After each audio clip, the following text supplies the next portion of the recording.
Bendito Dios y Padre Celestial, Rey poderoso. Venimos delante de ti, Señor, con un corazón lleno de gratitud, bendito Dios, por las bondades, Señor, por los favores recibidos hasta el día de hoy, Señor.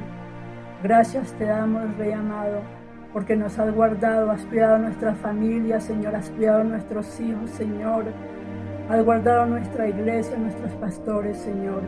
En estos momentos tan difíciles, bendito Dios, en los que vivimos, hay un mundo temeroso, hay un mundo en incertidumbre, Dios, hay un mundo con dudas, Dios, ¿qué pasará, Señor?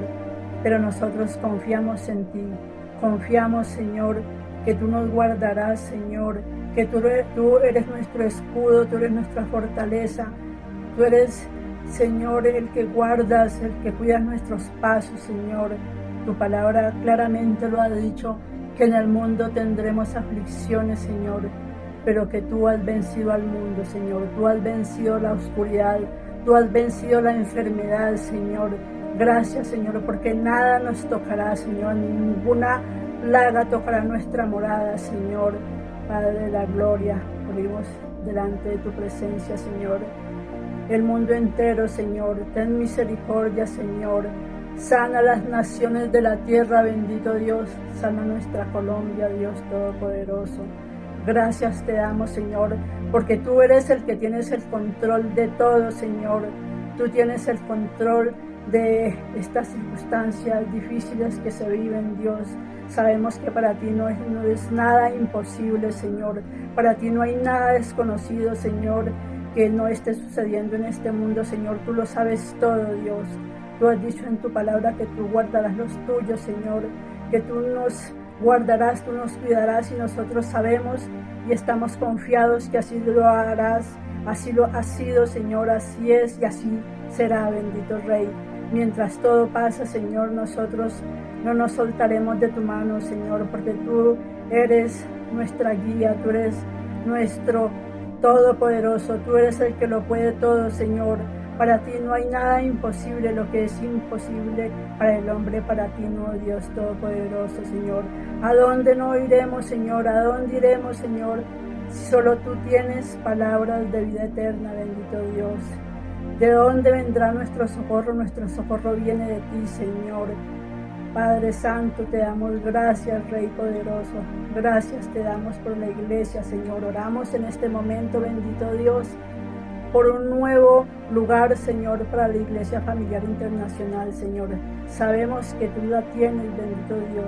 Te damos gracias por ello, porque tú, Señor, estás allí, Señor. Tú tienes el control, Señor, y nos iremos y nos reuniremos como ha sido siempre, Señor. Te damos gracias en el nombre de Jesús. Amén.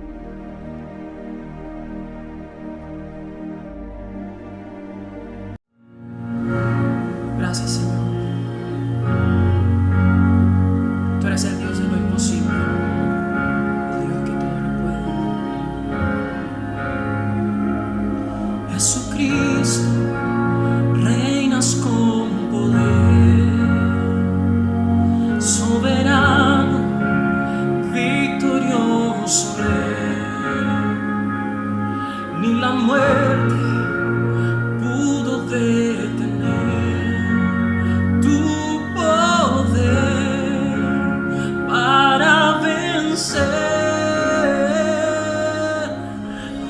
en lo imposible, te adoramos, eres invencible, soberano, tuya es toda la gloria, tuyo es todo el honor, Jesucristo, reinas con poder, eres soberano, soberano, victorioso Rey. Ni la muerte pudo detener tu poder para vencer. Dios en lo imposible, te adoramos.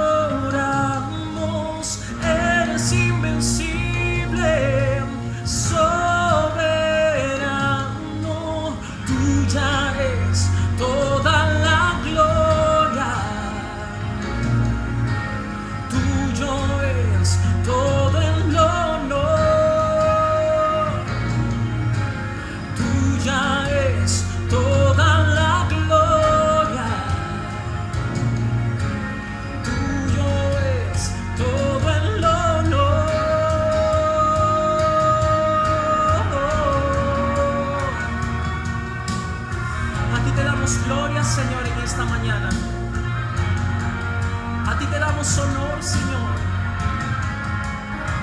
Te damos honor a ti porque tú vives para siempre, Señor. Y hoy abrimos nuestros labios para adorarte. Aleluya.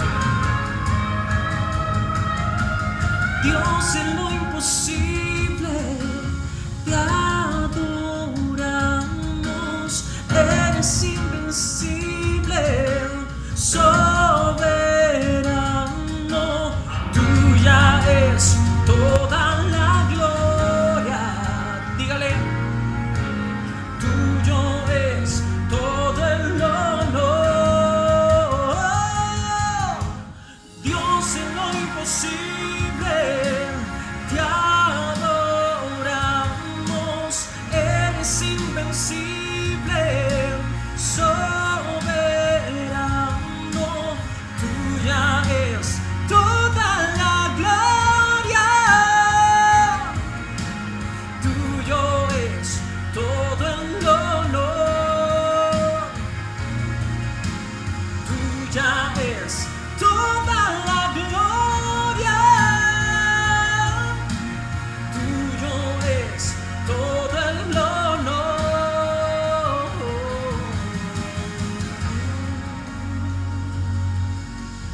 Gracias, Señor, te adoramos. Vamos a adorar a Dios con todo nuestro corazón. Aleluya.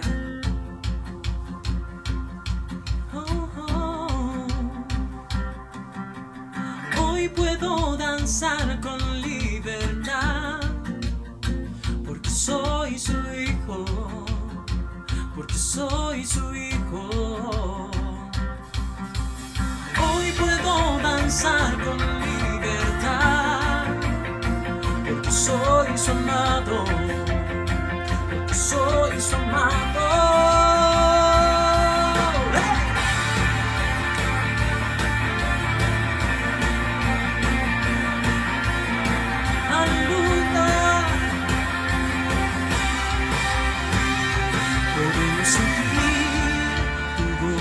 Podemos sentir tu río, hay sanidad en las aguas, queremos danzar.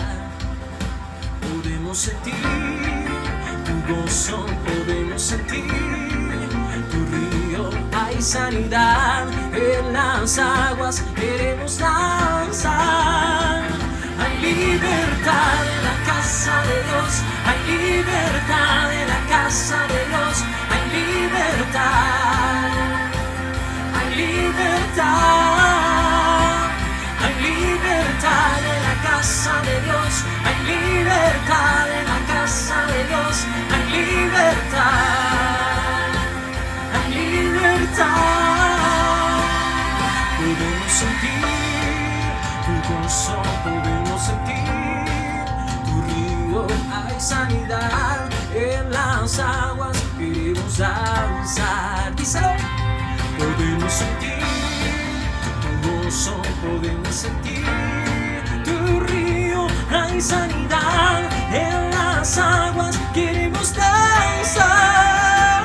Hay libertad en la casa de Dios, hay libertad en la casa de Dios, hay libertad. Vamos, hay libertad.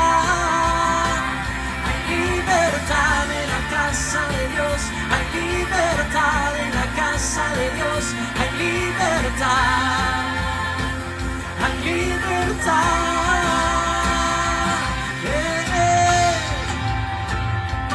Si usted es libre en Jesús, diga gloria a Dios.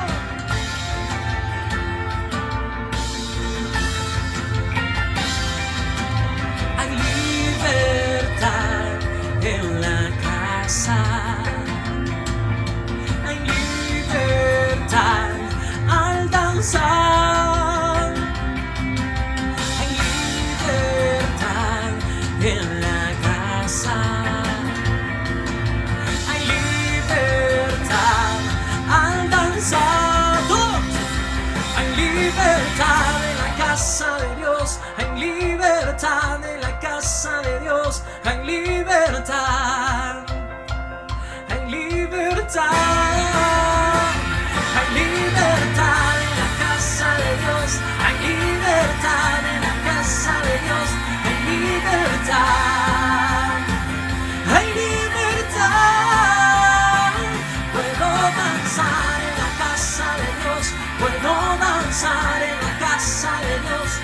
mismo danzar y disfrutar.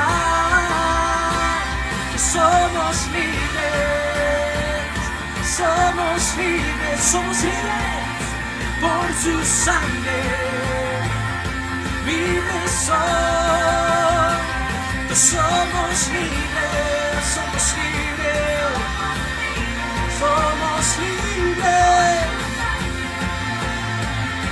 libres son, libres soy. Somos libres en Cristo Jesús, aleluya.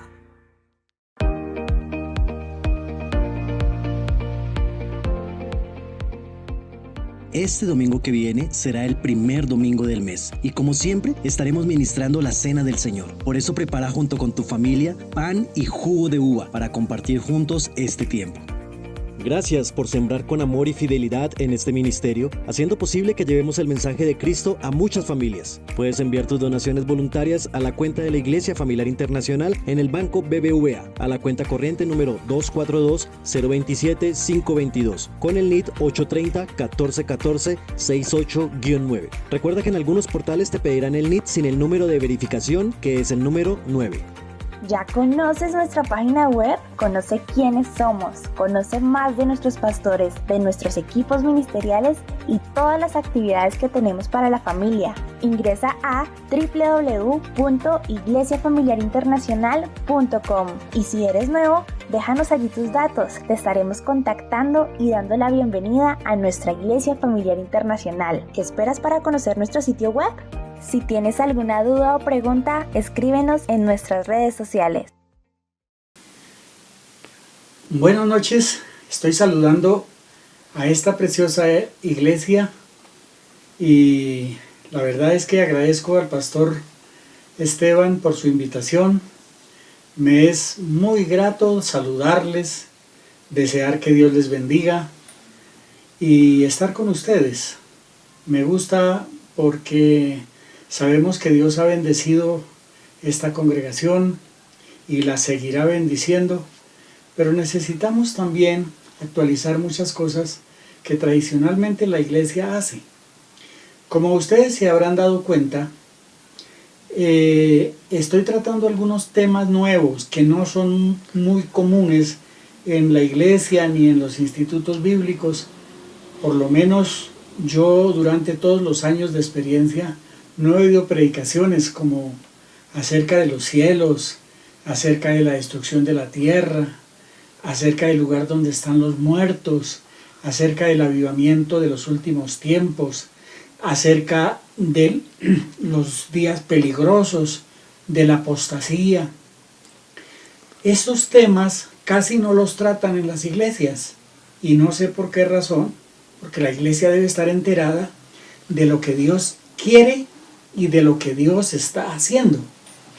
En alguna ocasión mencionaba acerca de la importancia de conocer el tiempo y de conocer el tiempo que Dios está revelando en la actualidad para predicar el mensaje actual de la voluntad de Dios. No porque Dios cambie su voluntad, sino que Dios es activo. Él no es un Dios encajonado, tradicional, no.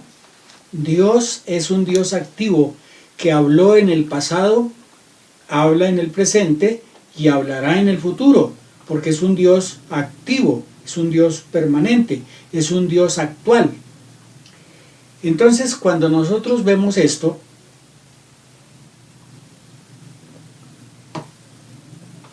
tenemos que pensar ¿qué nos está enseñando Dios en este tiempo? Los temas que mencioné es que Dios me ha venido inquietando y hay uno de los cuales hoy comienzo a dar una especie de introducción, porque de este tema hay muchos otros temas que se derivan y que es importante, y es acerca del nuevo pacto. Cuando nosotros vemos la Biblia, encontramos que existen dos grandes pactos en la Biblia. La palabra pacto, como ya la vamos a definir en un momento, es también testamento. Y la Biblia tiene el Antiguo Testamento y el Nuevo Testamento. Y hay un versículo que fue el que me inquietó y me abrió los ojos, por decirlo de alguna manera, o el Espíritu Santo me reveló este tema de una manera sorprendente en el libro de Hebreos. Voy a leer exactamente el capítulo 8 y los versículos 6, 7 y el versículo 13. Dice: pero ahora nuestro sumo sacerdote, hablando de Jesucristo, se le ha dado un ministerio que es muy superior al sacerdocio antiguo, porque Él es mediador a nuestro favor de un mejor pacto con Dios basado en promesas mejores. Si el primer pacto no hubiera tenido defectos, no habría sido necesario reemplazarlo por un segundo pacto. Y al decir nuevo pacto, se ha dado por viejo al primero, y lo que es viejo y anticuado está en vías de desaparecer. Yo no sé si usted lo ha entendido. Mis amados hermanos, aquí dice que si el primer pacto no hubiera tenido defectos, no habría sido necesario reemplazarlo por un segundo pacto.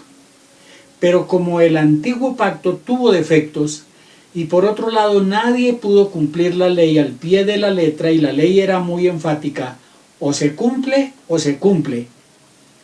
Entonces dice que fue necesario reemplazarlo por un segundo pacto.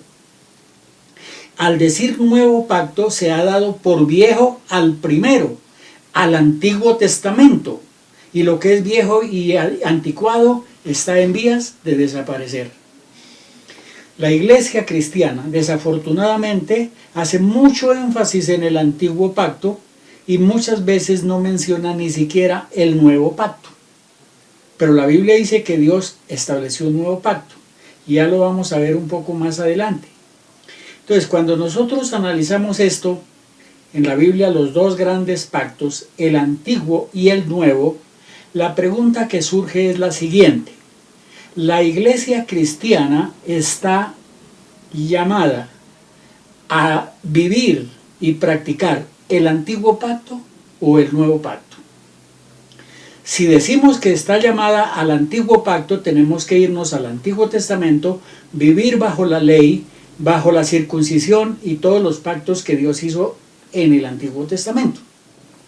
Y si decimos que la Iglesia es llamada a vivir bajo el Nuevo Pacto, entonces tenemos que tratar de olvidarnos del Antiguo Pacto y empezar a vivir bajo el Nuevo Pacto según hemos declarado. Entonces les dejo la pregunta: ¿la Iglesia está llamada a vivir bajo el Nuevo Pacto o el Antiguo Pacto? Ahí les dejo la pregunta. Ahora, vamos a definir un poquito qué es la palabra pacto. La palabra pacto en hebreo es berit. Significa pacto, alianza, convenio, testamento y confederación. Dios hizo pactos con Adán, Abraham, Moisés, David y con el pueblo de Israel, entre otros. Y nosotros podemos decir, ¿esos pactos están vigentes o ya pasaron porque esas personas murieron? ¿Y los pactos entonces en qué quedaron? Y aquí viene lo interesante. Cuando Jesucristo vino, Él estableció un nuevo pacto. Ahora, voy a ampliar un poquito este pensamiento, porque es importante analizarlo. En el Nuevo Testamento, la palabra pacto viene del griego. Berit es en hebreo, y en griego es diateque. Se usa 33 veces en el Nuevo Testamento y tiene que ver más con el testamento en relación a los bienes que un padre deja a su hijo. El uso de la palabra diateque, estoy leyendo una definición del diccionario bíblico. El uso de la palabra diateque en el nuevo pacto puede ser analizada como convenio, promesa, compromiso o mutuo consentimiento. Eso es lo que dice el diccionario bíblico de edición Caribe. En las versiones de la Biblia se usa la palabra pacto y en las versiones católicas se usa la palabra alianza. Entonces, si nosotros hablamos de pacto, tenemos que ir a lo que Jesús enseñó. En primer lugar, Jesucristo fue el que declaró en capítulo 16, versículo 18 de Mateo: edificaré mi iglesia y ni las puertas del Hades prevalecerán contra ella. Jesús es el encargado de edificar a su iglesia. No es determinado pastor, no es determinada organización, sino es el mismo Señor Jesucristo. Y nosotros, como voceros de Cristo, somos instrumentos en las manos de Dios para cumplir el propósito con el cual Cristo edifica su iglesia. Por eso es que cuando el Señor, a través del apóstol Pablo, habla de los ministerios, dice que fueron dados a fin de perfeccionar a los santos para la obra del ministerio, a fin de edificar el cuerpo de Cristo. Así que los ministerios son dados por Dios para edificación de la iglesia, pero el edificador, el dueño de la iglesia y edificador de la iglesia es el Señor Jesucristo. Él dijo: edificaré mi iglesia, que usa, así como el arquitecto usa obreros, maestros y personas para edificar o hacer un edificio, así el Señor Jesucristo utiliza hombres y mujeres, ministros del Señor, para edificar su iglesia. Pero Él es el dueño de la iglesia y Él es el que la edifica. Ahora, en segundo lugar, el Señor Jesucristo, cuando fue a determinar lo que Él quería establecer, que era el nuevo pacto, como el propósito de Dios para la venida de Cristo, Él hizo algo bien interesante. En primer lugar, tenemos que entender que Jesucristo vino a cumplir el propósito y la voluntad del Padre. Cuando Jesús nació, Él nació bajo la ley. Por eso dice en Gálatas 4:4, cuando vino el cumplimiento del tiempo, Dios envió a su Hijo unigénito, nacido de mujer y nacido bajo la ley. Entonces Jesús nació de una mujer y vino bajo la ley y vivió los primeros 30 años o los 33 años bajo la ley. Jesucristo no desobedeció la ley, la cumplió al pie de la letra. Y para podernos liberar de la ley, tuvo que cumplirla. Si no la hubiera cumplido, no nos pudiera liberar de la ley. Y es por eso que el Señor Jesucristo tuvo que cumplir la ley con dos objetivos. Número uno, para cumplir y dar el crédito y la honra al Padre por la ley del Antiguo Testamento. Y en segundo lugar, para podernos liberar de esa ley que no pudimos cumplir los seres humanos. Y en tercer lugar, podríamos anexar que el Señor Jesús, al nacer bajo la ley y al cumplir la ley, nos liberó del poder de la ley.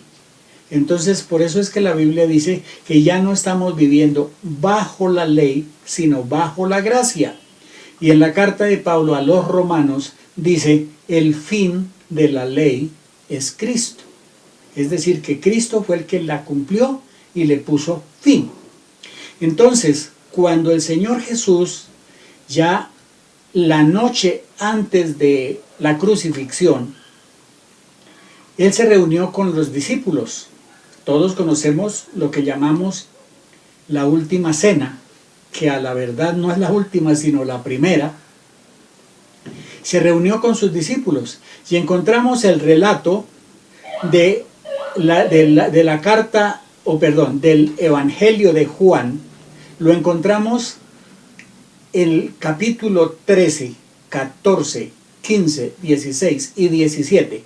5 capítulos fueron escritos de lo que esa noche dijo el Señor en el cuarto o en el aposento alto. Cuando nosotros miramos la Biblia y estudiamos ese tema, allí Jesús dio enseñanzas muy prácticas, que las recogió Juan y las escribió en esos 5 capítulos. Pero cuando el Señor Jesús lavó los pies a sus discípulos y estableció allí la cena, estaba dando cumplimiento a algo que Él había anunciado. La noche antes de morir, cuando estableció la cena, Él dice que celebró la Pascua y dijo a sus discípulos, y lo voy a leer textualmente en el Evangelio de Lucas, en el capítulo 22, dice ahí, el Señor Jesús le dijo a sus discípulos, versículo 15, entonces le dijo, ¿cómo he deseado comer con ustedes esta Pascua antes que padezca? Porque yo les digo que no la volveré a comer hasta su cumplimiento en el reino de Dios. Entonces Jesús tomó la copa y dio gracias y dijo, tomen esto y repártanlo entre ustedes.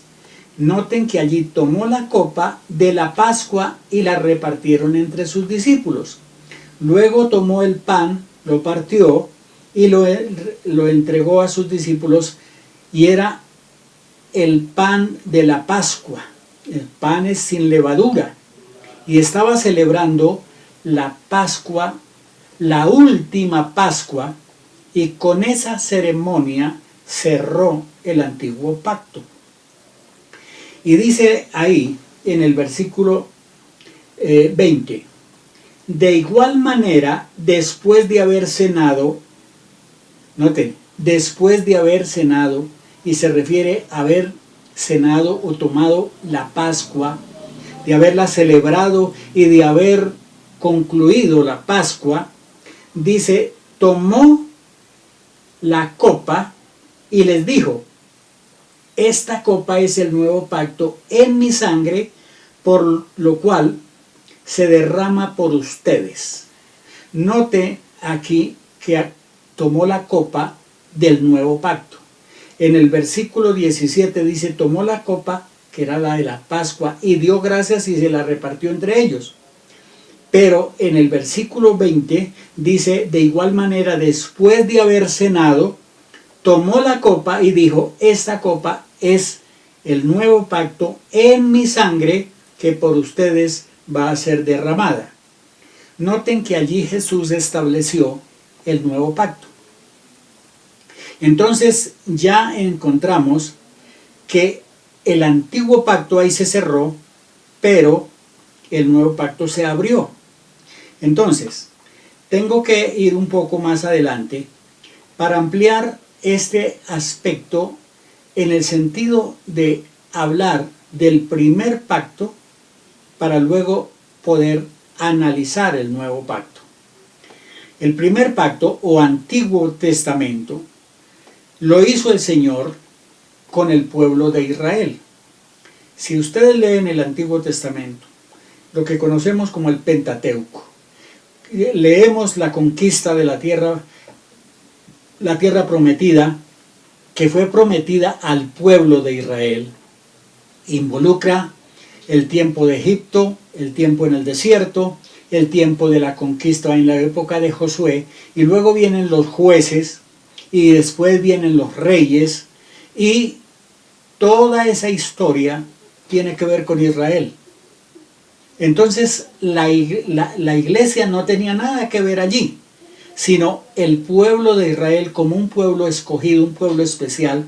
Y aquí no voy a entrar en detalles, ustedes conocen la historia, cómo Dios formó al pueblo de Israel de la descendencia de Abraham, cuando lo llamó de Ur de los Caldeos, cuando los patriarcas tuvieron sus hijos y Jacob tuvo los 12 hijos que se conoce como las 12 tribus de Israel, de lo cual se formó el pueblo de Israel.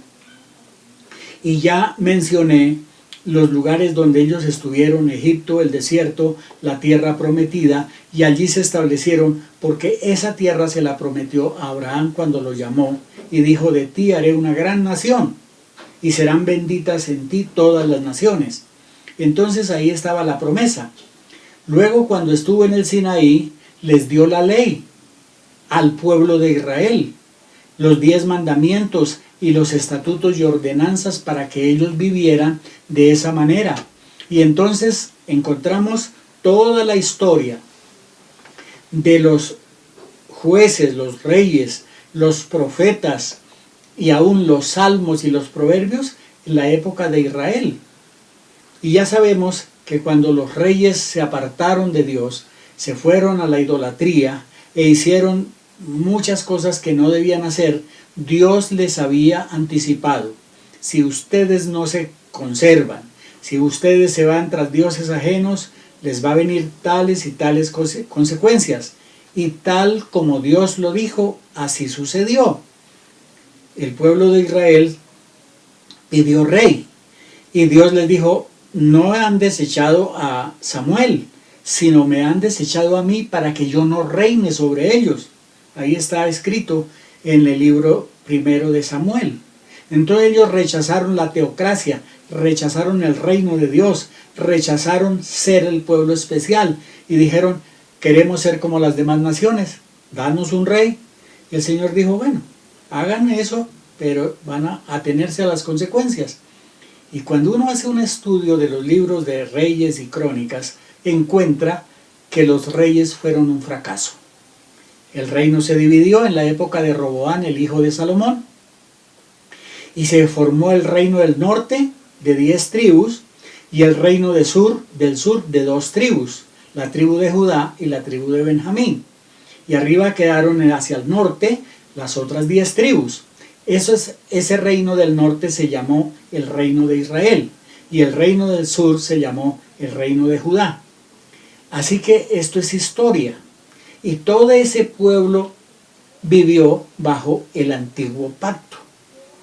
Y como desobedecieron a Dios, tal como Dios se lo había advertido, las 10 tribus del norte desaparecieron a causa de su idolatría y de la mezcla del pueblo con los paganos. Vinieron los asirios, invadieron a Samaria y a todo el norte, el país de lo que se conoce como el reino de Israel. Y allí sucedió que esa invasión, hubo una mezcla. Muchos de los judíos fueron llevados a Asiria y muchos asirios vinieron y se establecieron en esa región.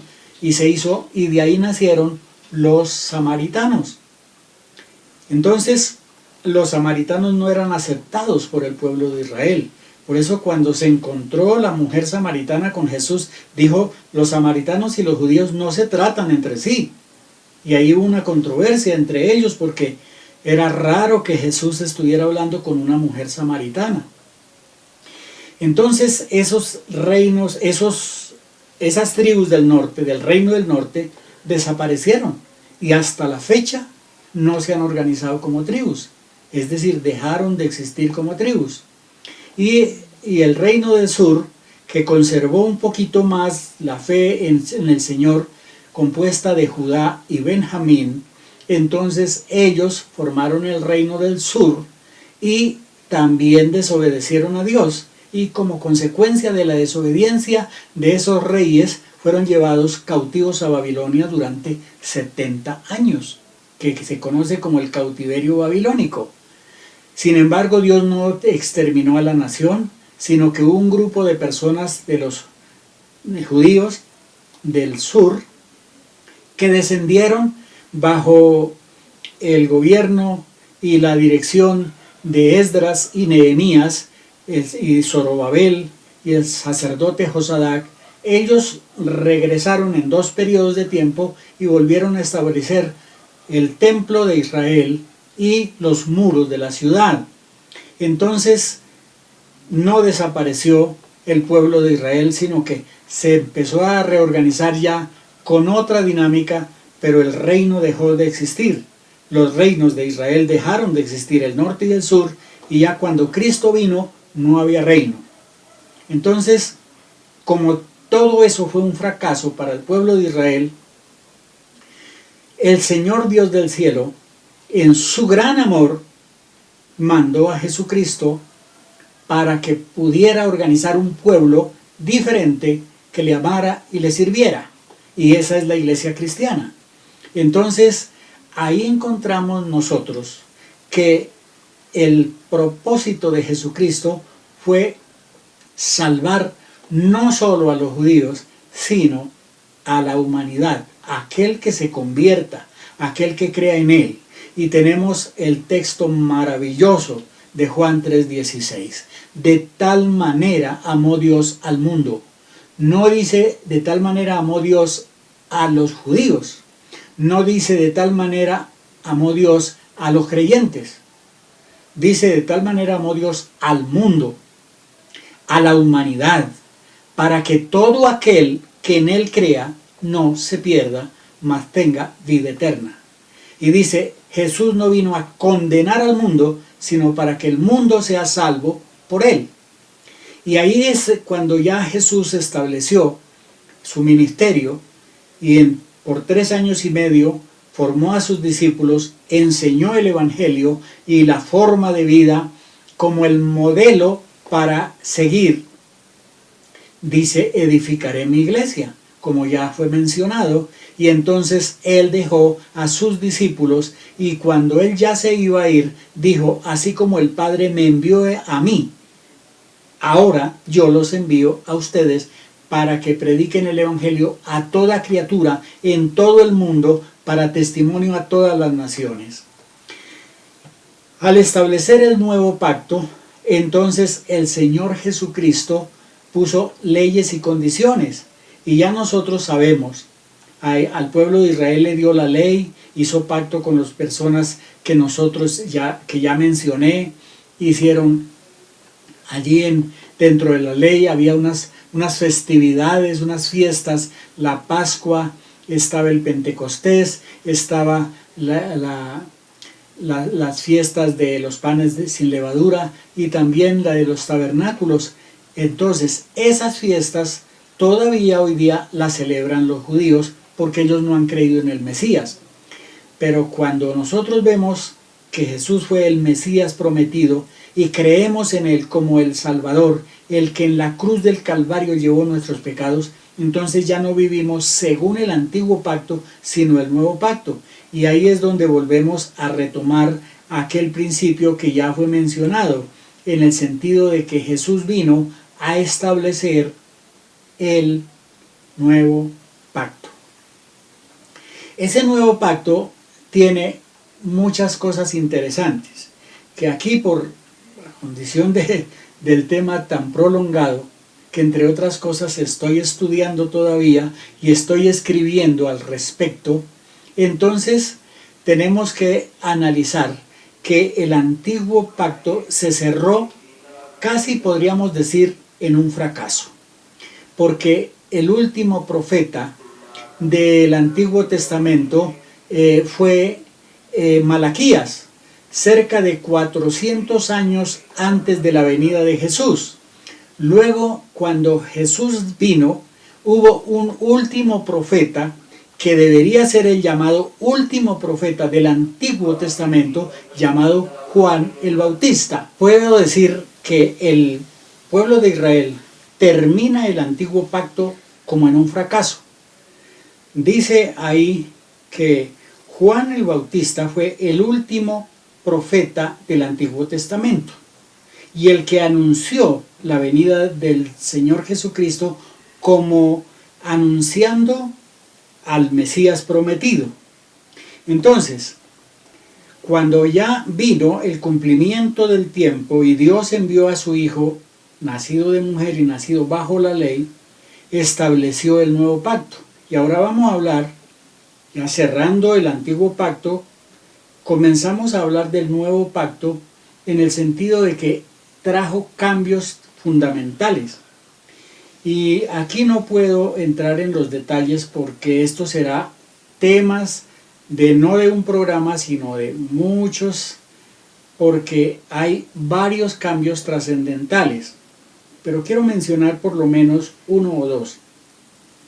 Cuando nosotros analizamos aquí, Jesús estableció el nuevo pacto, dio instrucciones para vivir bajo el nuevo pacto. Y cuando ya estudiamos las cartas del apóstol Pablo, encontramos que el Evangelio produjo cambios. Y voy a mencionar uno de aquellos cambios trascendentales. Jesucristo dijo: un mandamiento nuevo os doy, que se amen los unos a los otros como yo los he amado. Y luego dice: en esto conocerán todos que son mis discípulos, si tienen amor los unos con los otros. Note que al hablar de un nuevo mandamiento, está hablando de un mandamiento que no estaba incluido en la ley del Antiguo Testamento. La ley del Antiguo Testamento no tenía el mandamiento del amor, por eso Jesús lo llama nuevo, el nuevo mandamiento. Y el nuevo mandamiento es para ser practicado bajo el nuevo pacto, porque es la condición de vivir y de amar y servir a Dios. Cuando Jesús estaba presente en su ministerio, uno de los fariseos le hizo una pregunta al Señor: ¿cuál es el mayor y más grande mandamiento? Y Jesucristo estableció lo que conocemos nosotros como el gran mandamiento: amarás al Señor tu Dios con todo tu corazón, con toda tu alma, con toda tu mente y con todas tus fuerzas. Es decir, espíritu, alma y cuerpo debe amar al Señor sobre todas las cosas. Pero luego dice: el segundo es semejante a este: amarás al prójimo como a ti mismo. En estos dos mandamientos se resume la ley y los profetas. Así que la ley fue reducida de 10 mandamientos a 2, y este fue sobre el nuevo mandamiento de Jesús: amar a Dios sobre todas las cosas y al prójimo como a nosotros mismos. Por eso ya Pablo, cuando escribe el capítulo 13 de Romanos, dice: el cumplimiento de la ley es el amor. Entonces, el nuevo mandamiento es para ser vivido especialmente en el nuevo pacto. Por eso hay capítulos enteros como el capítulo 13 de 1 Corintios que hablan de lo que es el amor. En Romanos 8 también nos habla, en Romanos 5 habla del amor de Dios por el cual Cristo vino. Así que el nuevo mandamiento es uno de aquellos grandes cambios en el nuevo pacto. Y voy a mencionar un segundo aspecto que es importante analizarlo para comprender la importancia de vivir y predicar el nuevo pacto. Y es acerca del Evangelio de Mateo en el Sermón del Monte, que comúnmente llamamos el Sermón del Monte, en los capítulos 5, 6 y 7 de Mateo. Allí, por ejemplo, en las bienaventuranzas, Jesús dio cosas concretas. Bienaventurados los pobres en espíritu, porque de ellos es el reino de los cielos. Al hablar de reino, habla de un tema que no obedecieron los judíos.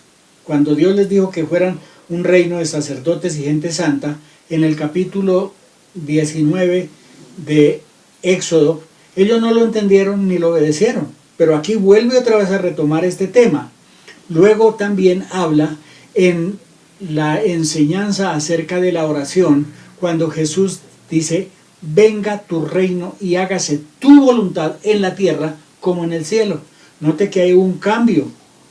Y luego, si ustedes leen bien despacio, ahí que no tengo tiempo para entrar en los detalles, pero ahí en el Sermón de la Montaña, Jesús dijo en varias ocasiones, refiriéndose a varios mandamientos: escrito está, por ejemplo, escrito está, no matarás. Pero dice: cualquiera que maldiga a su hermano y le diga fatuo, y en fin, otras palabras, dice ya se convierte en un asesino. Cuando habla de la inmoralidad, dice escrito está, no cometerás adulterio. Pero yo les digo, esa palabra yo les digo es un cambio. Yo les digo, cualquiera que mira a una mujer para codiciarla en su corazón, ya adulteró.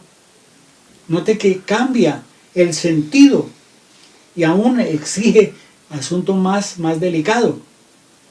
Cuando dice, escrito está, amarás a tu prójimo y aborrecerás a tu enemigo. Dice, yo digo, amen a sus enemigos, oren por ellos y hagan bien. Es decir, cambió el sentido. Y aquí pudiéramos entrar en muchos detalles, pero ya ustedes captan el cambio que hubo, y por eso dice, venga tu reino y hágase tu voluntad, diferente a lo que había dicho en el Antiguo Testamento. Ahora nosotros estamos viviendo en el reino de Dios y tenemos que hacer la voluntad de Dios en la tierra como se hace la voluntad de Dios en el cielo. En el mismo Sermón de la Montaña, Jesús en el capítulo 6, versículo 33, dice, por ejemplo, busquen primeramente el reino de Dios y su justicia. Las demás cosas vendrán por añadidura. Si uno coge el contexto, está hablando de las necesidades básicas de las personas. La comida, el vestido, la bebida, la vivienda, y estas cosas básicas. Y dice el Señor, busquen primeramente el reino de Dios y su justicia, y estas cosas serán añadidas. Y termina el Sermón de la Montaña en el capítulo 7, hablando en el versículo 21 acerca de aquellos que dicen, Señor, Señor, no entrarán en el reino de Dios, sino los que hacen la voluntad del Padre que está en los cielos. Nótese que aquí está haciendo cambios trascendentales en la forma de vivir. Y aquí es donde tenemos que entrar a conocer, a estudiar y a vivir bajo el nuevo pacto. Y quiero hacer a manera de conclusión, quiero que analicemos esto. No puedo, digamos, aumentar más la idea, pero concretarla de tal manera que veamos el antiguo pacto. El antiguo pacto fue dirigido al pueblo de Israel y el pueblo de Israel debía vivir bajo el antiguo pacto. Ellos no vivieron, ellos desobedecieron y vinieron muchas consecuencias a ese pueblo. Sin embargo, sigue siendo el pueblo de Israel. Pero cuando Cristo vino, se abrió un paréntesis. Y ese paréntesis es lo que se conoce como la dispensación de la gracia. Entonces se cerró el antiguo pacto de la ley y se abrió el nuevo pacto de la gracia. Y ya no estamos viviendo bajo la ley, sino bajo la gracia en el nuevo pacto. Y por eso es que dice el apóstol Pablo escribiendo a los Corintios en la segunda carta, dice que nosotros somos ministros de un nuevo pacto, no de la ley que mata, sino de el espíritu que vivifica. Así que somos ministros del nuevo pacto. Y si nosotros somos ministros de un nuevo pacto, tenemos que vivir bajo el nuevo pacto. Y aquí vuelvo a hacer la pregunta con la que comencé esta enseñanza. La iglesia cristiana está llamada a vivir bajo el antiguo pacto o el nuevo pacto. Si decimos que debemos vivir bajo el nuevo pacto, tenemos que empezar a estudiar el nuevo pacto, los cambios trascendentales que Jesús estableció para luego nosotros poder vivir bajo ese nuevo pacto y hacer la voluntad de Dios de acuerdo a los evangelios y de acuerdo al libro de los Hechos y las cartas apostólicas. Si nosotros entendemos eso, nuestro mensaje tiene que cambiar, nuestra forma de vida tiene que cambiar y nuestra visión del futuro tiene que cambiar, porque ya no vivimos bajo la ley, sino bajo la gracia. Ya no vivimos en el antiguo pacto, sino en el nuevo pacto.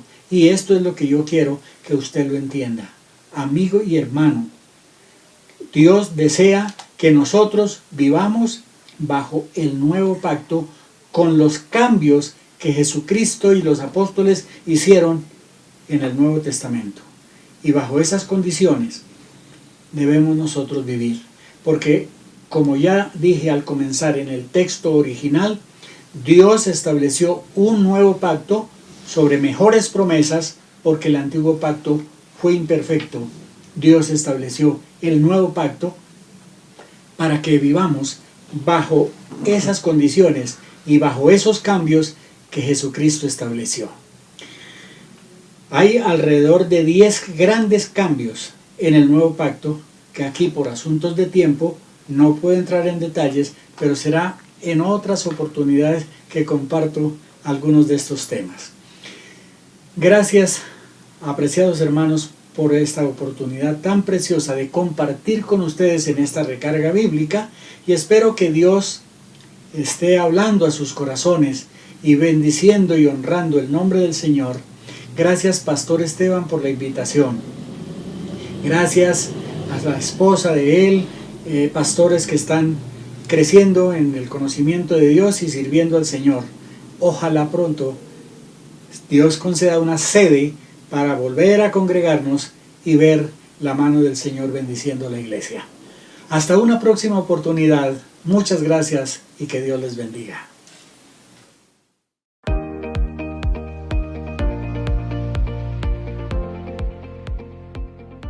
Si te preguntas cómo puedes ganar a alguien para Cristo, es muy fácil. Te damos 3 consejos. 1.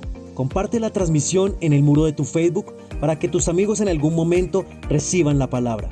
2. Comparte por WhatsApp el link de la transmisión a algún familiar o amigo que necesita de Dios. 3. Si algún familiar o amigo está pasando por algún momento difícil, pásanos el motivo de oración y cuéntales que estamos orando por ellos para que conozcan el poder de Dios. Gracias por sembrar con amor y fidelidad en este ministerio, haciendo posible que llevemos el mensaje de Cristo a muchas familias. Puedes enviar tus donaciones voluntarias a la cuenta de la Iglesia Familiar Internacional en el Banco BBVA, a la cuenta corriente número 242-027-522, con el NIT 830-1414-68-9. Recuerda que en algunos portales te pedirán el NIT sin el número de verificación, que es el número 9. Recuerda siempre testificar lo que Dios ha hecho contigo y con tu familia. Puedes grabar un video de 1 minuto, contarnos tu testimonio y enviarlo al correo mivideo@gmail.com para presentarlo en la transmisión. Si tienes alguna duda o pregunta, escríbenos en nuestras redes sociales.